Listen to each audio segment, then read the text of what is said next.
Hello friends, मु आज भाविली अंडा आनिली, कंचा लंका छोट छोट काटिली, जीरा गुंड, धनिया गुंड, काश्मीर चिली पाउडर, गरम मसला भलसे देकी फेंटी देली।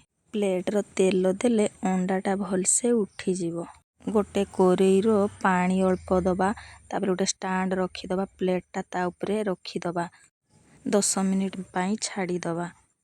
मु भाविली बिना मेकअप रे केमिति देखा होउची देखी रोषेई करू करू मन खुशी लागे।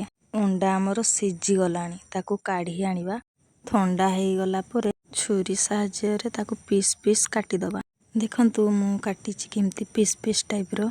तेल गरम हेई गला परे अंडा पीस उड़ा रखी दबा, भाजी दबा। टिके हल्का भाजी देले भजा हेई गला। तेल रे पियाज हेई गला परे मसला पेस्ट दबा।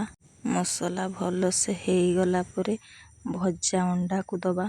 जीरा गुंड, धनिया गुंड, गरम मसला अंडा को भल भाबरे कषिबा।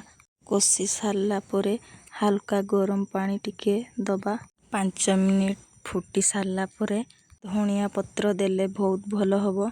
मु देई नाही धनिया पत्र, मो पाखरे नथिला। रहिली। जय जगन्नाथ।